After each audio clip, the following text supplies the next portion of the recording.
Wassalamu alaikum. Walaikum assalam. თქვენ ესენ პასუხობთ. რატომ მიშა რა ხდება საქართველოში? საქართველოში რეალურად არაფერი ხდება, უბრალოდ დღეს ვაპირებთ ისეთ თემაზე საუბარს, რასაც ესეთი მისალმება უხდება. მოკლედ გუში მქონდა ყველაზე ნაცისტური დღე. მოკლედ ბავშვი წავიყვანე გასართობ ცენტრში. და გავერთეთ, შემდეგ მაკდონალდსში შევედით და ბავშვმა დაინახა პირველად ეთყობა ინდოელი ადამიანი რა და მეკითხება რომ ყავისფერი კანი რატო აქვსო და მეთქი აი რა ვპასუხო უყურე ადამიანურად რა თქმა უნდა ვუთხარი ეგრევე რომ მეთქი მამიკო უბრალოდ სხვა ქვეყნიდან არიან და ეგეთი კანის ფერი აქვს თორე ისე ჩვეულებრივი ადამიანები არიან ჩვენნაირი მაგრამ ამ დროს ჩემ გულში რა ტრიალებდა ამ დროს ჩემ გულში ტრიალებდა რომ კი ჩვენნაირი ადამიანები არიან უბრალოდ შეიძლება სადარბაზოში მოისაქმონ უბრალოდ შეიძლება შენ სოუს გადმოწვდნენ ჩააწონ ხელით და აი აქედან ალოკონ მთელი ხელი და მერე ისევ ჩააწონ შენ საჭმელში ხელი მეორე ვარიანტი მქონდა რომ მეთქი მამიკო ყავისფერკანიანები იმიტომ გვხვდებიან რომ ეს არის ქართული ოცნების არასწორი გეოპოლიტიკური მოძრაობა და ზოგადად ეთნოგრაფიული არასწორი ცნობა და ეს ყველაფერი არის არასწორი გათვლა, რომელიც გადაფარავს ქართველებს და მუსულმანები დაიპყრობენ ჩვენ ქვეყანას. გესმის პატარავ ჭამე ფრი მიდი 50 წელში ქართველები აღარ ვიარსებებთ. მიდი ფრი ჩააწე იმაში ჩილი sweet sauce-ში და ჭამე. ყველაფერი კარგადაა. პროსტა 50 წელში აღარ ვიარსებებთ. მოკლედ გავერთეთ წამოვედით მერე სახლისკენ და ბავშვი მეუბნება რომ სახლთან ერთი მაღაზია ვიციო, სათამაშოები იყიდება, იქ შემიყვანეო მეთქი, ბაზარი არაა და ჩავსხედით ტაქსში და ბავშვი სულ მაღაზია საუბრობს რა რომ აი ის მაღაზია ტაქსისტიც აკვა რა გადაობაში რომ მაღაზია რაღაცა მამა ბავშვს ყიდულობს სათამაშოებს რაღაცა ესა ისა და უცებ მიჩითავს ტაქსისტი რომ შენო მიშა არ ხარო მეთქი კი რას ფიქრობო ამ არაბიზაციაზეო საქართველოსიო მინდა წარმოვიდგინოთ სიტუაცია მეგობრებო მივდივართ სახლისკენ მე და ჩემი შვილი და ამ დროს ტაქსისტი მეკითხება შენ მიშა არ ხარ კი აი ეს არაბები რო შემოყავთ მაგაზე რას ფიქრობ და ამ დროს ჩემი 4 წლის ბავშვი მეკითხება რომ ხო ბევრ სათამაშოს მიყიდი აი 4 სათამაშოს მიყიდი აი 5-ს მიყიდი ესეთია რა 4 წლის ბავშვმა მეტი რა უნდა იცოდეს და ამ დროს ტაქსისტი მეკითხება რომ ეს არაბიზაცია და რამე რას ფიქრობ ამაზე მეთქი რა ვიძმაო რაღაცა რა მეთქი რაც ხდება ეგ ხდება რა всё ანუ რომ просто ბავშვს მივხედო არაო საქართველოშიო მუსულმანების რაოდენობაო იციო მეთქი ვიცი გავეცი პასუხი არაო ეგო 2016 წლის სტატისტიკაო ეხა უფრო მეტნი იქნებიანო და აი მაგ დროს რო გავაჩერეთ მანქანა მეთქი სტოპ მამიკო არ გადავდივართ მანქანიდან რადგან ამ კაცს უნდა აუხსნათ რეალურად ცხოვრება აი თქვენ რო ეხლა მოდიხართ აზრზე რომ არაბიზაცია ხდება არაფერი არაბიზაცია არ ხდება არაბებს აი როგორ ვახატი ვართ იცით რეალურად აი დამერწმუნეთ ძალიან ვკიდი ვართ არაბებს რადგან ადამიანები რომლებიც შემოდიან რაღაც 7 მილიარდიანი ინვესტიციით ისინი არ ჩამოდიან რომ მოდი მე აქ მინდა გადასვლა საცხოვრებლად 60-ხიანი ბინა 60-ხიანი ბინა შხაპიც გვექნება თბილისწყალი წამოვა აი ხალხს მართლა ეგრე გგონიათ რომ ანუ არაბები ეგრე არიან რა არაბებს ჯერ ერთი ვის ვეძახით ეგეც უნდა ჩამოვაყალიბოთ მაგრამ აი საუდის არაბეთი მაგალითად ხო ჯერ საუდის არაბეთი რა არის საუდი არის გვარი და მაგათია არაბეთი დღეს. თორე საუდის არაბეთი რეალურად არ ქვია მაგას, ეგ არის არაბეთი უბრალოდ. ხო და საუდების არის ეს არაბეთი და ანუ თქვენ გონიათ რომ აი საუდები ჩამოვლენ თავისი ოჯახით, ანუ იქ რო სასახლეები აქვთ ყველაფერი და აქ ჩამოვლენ. ვა, двухквартирная комната, какой საკაიფო გარემოატო. მეზობელი ვინ ყავს? გურგენა? ვა, გურგენ, მოდი აქა, მოდი გურგენ, მოდი შენი. და ანუ ხალხს მართლა ეგრე გგონია რომ ანუ ეგ გველოდება ქართველებს. ანუ უყურე ეგ გველოდება, მაგრამ საუდის არაბეთიდან ნამდვილად არა მეგობრებო. და აი თქვენ მაგაშიც ვერ ხართ ჯერ ჩამოყალიბებული რომ საიდან გველოდება საფრთხე. მე იმას ყოველთვის გეუბნებით რომ მუსულმანები გადაფარავენ ქართველებს, როგორც ლონდონში მოხდა, როგორც არ ვიცი პარიზში მოხდა, როგორც მოხდა შვედეთის რამოდენიმე გარეუბანში, ხო? რომ ანუ აღარ ცხოვრობენ უკვე ადგილობრივი მოსახლეები და ცხოვრობენ მხოლოდ მუსულმანები. და ეს მუსულმანები საიდან არიან? საუდის არაბეთიდან და შეიხები არიან და აი შეიხებს მაგრად აინტერესებთ ეხა შენი მოსახლეობა აი ვარკეთილის მეოთხე მიკროს მეორე რიგში ვინ იქნება? აი თქვენ ბაზრობთ მაგას და თქვენ განიცდით მაგას რომ მე ზემოპლატოს მეორე მიკროში ვცხოვრობ და ეხა ეს ზემოპლატოს მეორე მიკროში მე არაბები არ მჭირდებიან. ბიჭო, არაბებს სუკიდი ხართ, ძმაო. დედას დავიბიცები არაბების ნაცვლად, რომ მაგრად კიდია ზემოპლატოს მეორე მიკრო. და ისიც კიდიათ, რომ ვინმე თავისიანები ჩამოასახლონ. არაბები თუ იმენა არაბებს ვიძახით და თუ იმენა საუდის არაბებს ვიძახით, ეგენი არიან უბრალოდ ინვესტორები. მაგათ უნდათ რა თქმა უნდა მსოფლიოში სახელის მოხვეჭა, სახელის კი არა, ქონების მოხვეჭა რეალურად. რადგან ინგლისში აი ყველაზე მეტ სასახლეს, სამეფო სასახლეს ვინ ფლობს, იცით? აი, ვინ უნდა წარმოიდგინო, ხო, არ ვიცი. რავი. ვინმე ჩვეულებრივი მილიარდერი, ვიღაც დეივიდ ბეკჰემი, ინგლისელები ვინ არის, ვიღაცა ჯონ ლენონი, ინგლისის სახელმწიფო საგვარეულო სამეფო თუ არაბები.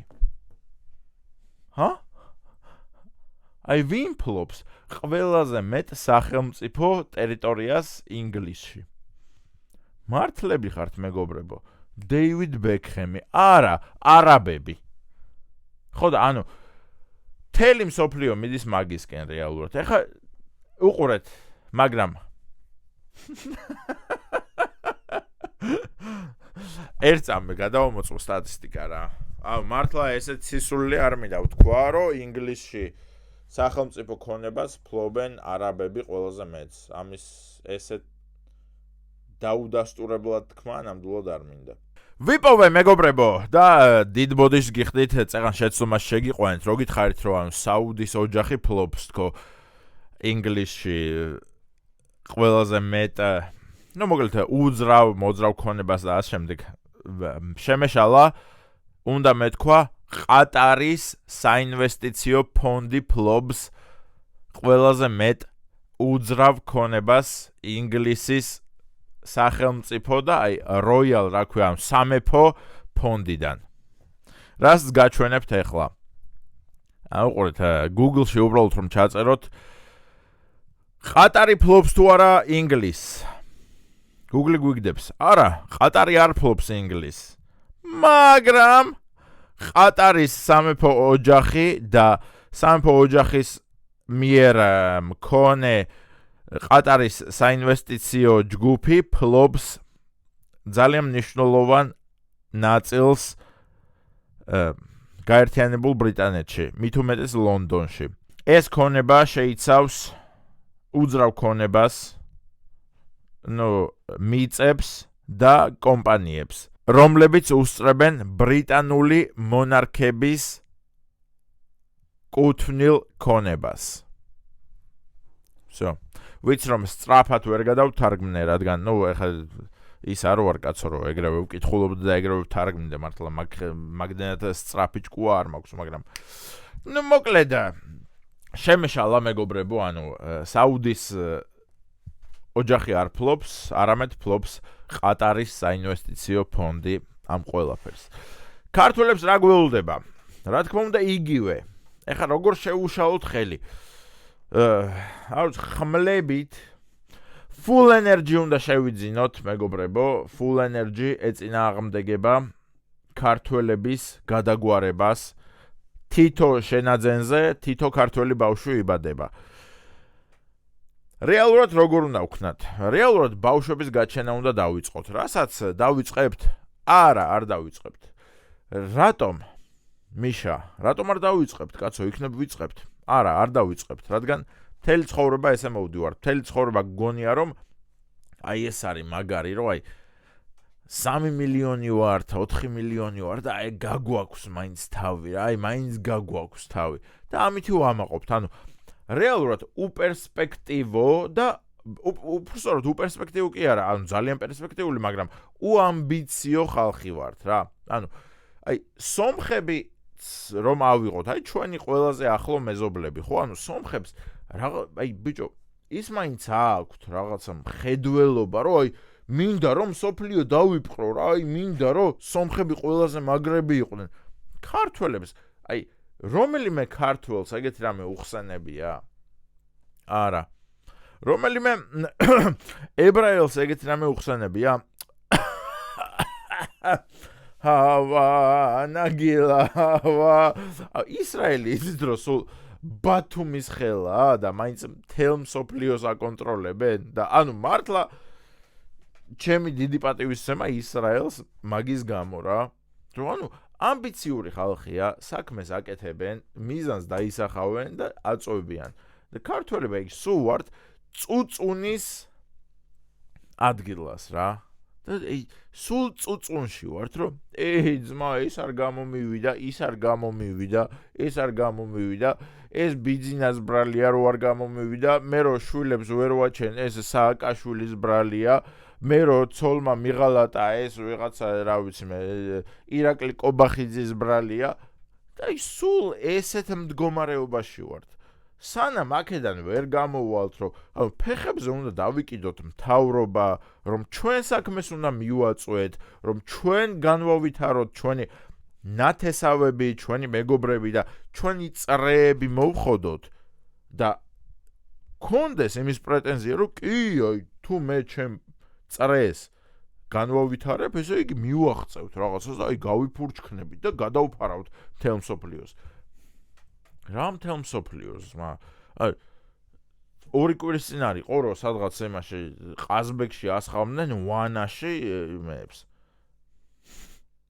ტოპ კონიაკებს ჰენესის და რაღაცებს აი ეგ არის ჩვენი მაქსიმუმი ბიჭო და მე მეკითხებით რომ მიშა რა უშველოთ საქართველოს არაბიზაციას რა უნდა უშველოთ აი რა უნდა უშველოთ იც რა უნდა უშველოთ ბინოკლები დაითრიეთ მეგობრებო და აი შორიდან უყურეთ როგორ კარგავთ ტერიტორიებს მე რას მეკითხებით ბიჭო მე რატო უნდა გიშველოთ მაგას ვერ ხვდები და აი ხაც წამოვა კომენტარებში რომ მიშა შენ ესე რატომ იძახი შენ რატომ ხარ პესიმისტურად განწყობ მე რას მიყურებ ძმა 1000 პოლიტიკოსი ყავთ წადით იმათ მიადექით და იმას კითხეთ რომ რა უნდა უშველოთ და ყველას ფეხებზე კიდიხართ თქვენ მაინც ეგუებით ამ ყველაფერს რომ ნუ კაი ხა რა ვქნათ აბა რა ვქნათ ხა რა ვქნათ და მე ჩემთან მოდიხართ რომ მიშა აი ეს არაბები რო შემოდიან რას ვფიქრობ და იმას ვფიქრობ რომ გადაგფარავენ რადგან არაბები და მუსულმანები თითო კაცზე აჩენენ 40 შვილს ჩვენ რამდენს ვაჩენთ აი თქვენ რამდენი შვილი ყავთ აი დააკომენტარეთ რამდენი შვილი ყავთ და რამდენი წლის ხართ აი 20 წლის 25 წლის ბიჭებმა დააკომენტარეთ რამდენი შვილი ყავთ და მე წადით და მუსულმანებს კითხეთ 25 წლის ასაკში რამდენი შვილი ყავთ მაგას როგორ უნდა შეებრძოლო თქვენ იტყვით რომ არც ერთი ძმა, იმიტომ რომ ჯერ ჩემ ბიზნესს ვხოდავ რა, რაღაცას ველოდები, კაროჩე და ის რომ მოიხოდება, მერე დავიწყებ ოჯახზე ფიქრს და მერე რავი ერთ შულს გავაჩენ რა. და ამ დროს მუსულმანი 16 წლიდან იწყებს ბავშვების ჩენას. 18 წლის რო ხდება მეორე ცოლი მოყავს, იმასთანაც იწყებს ბავშვების ჩენას.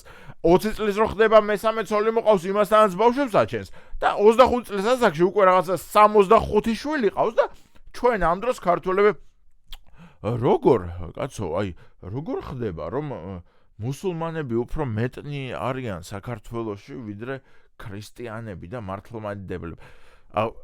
ღმერთს მადლობა რომ ჯერჯერობით არ არიან, მაგრამ არ ვიცი, მოვიცადოთ 50 წელი, 100 წელი. 100 წელში რა იქნება, მეგობრებო, წარმოდგენილი გააქვთ საქართველოში? არ გაქვთ წარმოდგენილი, რადგან ჩვენ ყველაფერს ვაკეთებთ როგორ იცი რომ?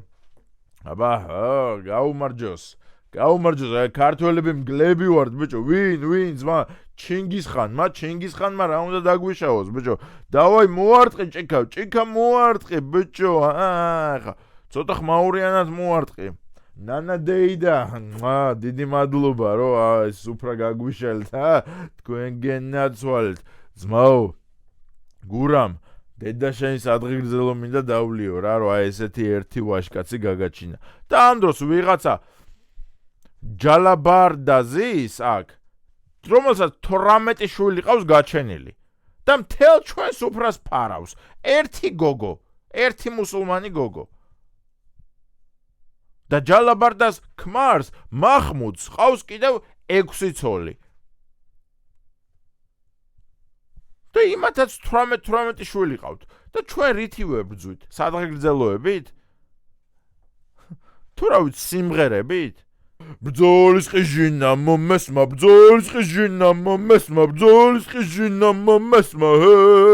და კი ბატონო, ვიმღეროთ, მეგობრებო, კი ბატონო, სადღეგრძელოები დავლიოთ, მაგრამ იცოდეთ, რომ მუსულმანები გადაგვფარავენ. მინდა მე ეს? არა. რეალობაა ეს? კი. ჩემი ბრალია? არა. მე რა გიყოთ? ასე რომ, მე ნუ მეკითხებით, ბიჭო, ეგეთ რაღაცებს რა. თქვენ მიხედეთ, ძმაო, თქვენ წვლილი გააკეთეთ. თითო ქართველმა გააჩინეთ 10 შვილი. ვინ გიშლით ხელს? რა გიშლით ხელს? მესმის რომ ეკონომიკური მდგომარეობა. ის გამონათქვამი ვისი მოგონილია რომ ჯერ ბავშვი გააჩინე და მე ღმერთი მოგხედავსო. ეგ ვინ გამოიგონა? მუსულმანებმა? ანუ ჩვენით გამოვიგონეთ ეს ყველაფერი რომ ჯერ შვილი უნდა გავაჩინოთ და მე ღმერთი მოგხედავს, ჩვენით გამოვიგონეთ რომ ქართველები წილხვედრი ქვეყანა ვართ, ჩვენით გამოვიგონეთ რომ ქართველები იმენა ყველაზე ჭკვიანი და ხალხი ისეთი მოწინავე ხალხი ვართ და მაინც არ ვამრავლებთ ერს. რატო არ ამრავლებთ, ბიჭო, ერს? რატო არ ამრავლებთ? ვინ გიშლით? ბიძინა მოდის და სექსის დროს გიდგება და გამოდი ეხა. არ გაამრავლოთ. ბიძინა მოდის, სააკაშვილი მოდის და სექსის დროს გიდგება ჩუაშ, ბიჭო, ერი არ გაამრავლოთ. თუ რა ხდება? ესე ჩაციკლულები ვართ, ბიჭო, ბიძინაზე და სააკაშვილზე. და მე მოდიხარ ჩემთან და მეკითხებით რომ მიშა, ერი როგორ გადავარჩინოთ? რავი ძმა, მართლა რავი ძმა. სიგარეტი არა გაქვს ერთი ღერი? მე ამას გკითხავ რა. რავი ძმა, როგორ გადაარჩინო? როგორ გადაარჩინო, ბიჭო, და შვილები გააკეთე. 10 შვილი გააჩინე, 20 შვილი გააჩინე, 30 შვილი გააჩინე. და გაზარდა ეგ შენი 30 შვილი ქრისტიანულად, მართლმადიდებლურად და ქართულად. ვინმეს ყავთ 30 შვილი? არავის. აბა მუსულმანებს კითხე ხა 30 შვილი ყავთ? დააქცინებენ რომ 30 შვილი 16 წლის ასაკში მყავდა. მე რა უქნა მართლა რა. მოკლედ დიდი მადლობა ყველას, ვინც მიყურებთ. გოცნით მიყვარხართ. რა უქნა?